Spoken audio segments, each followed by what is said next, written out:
a derailed oil tanker in West Virginia continued to burn early Tuesday morning.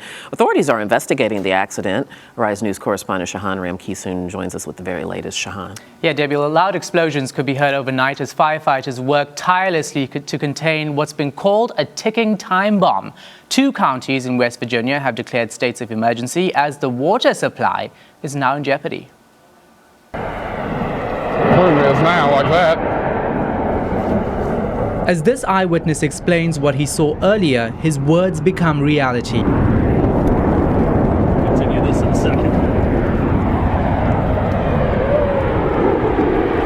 Did you get a picture of that? Man, that's hot. One of the 15 train cars that derailed explodes. The blasts are deafening, shocking residents and eventually burning down a house. The eruptions of the crude oil tankers led to the evacuation of 2 towns in West Virginia. Up to 1,000 people were displaced and have been taken to shelters. When I went outside, one of the bigger explosions happened, and by that time I was too eager to get into the car and be ready to get out of there. Firefighters brought in from several areas were still battling the blaze more than 10 hours after it started. The exact cause of the accident is still being investigated.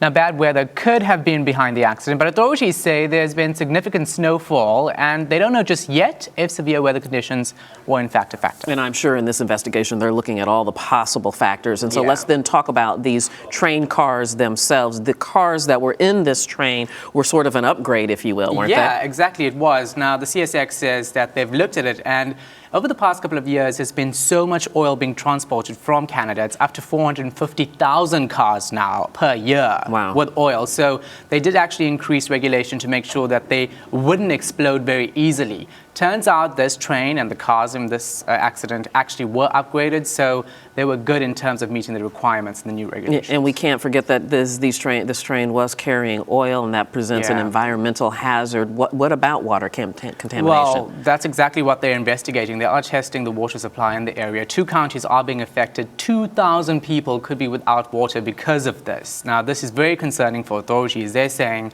what they really are trying to do is test the water, but for now they've issued warnings.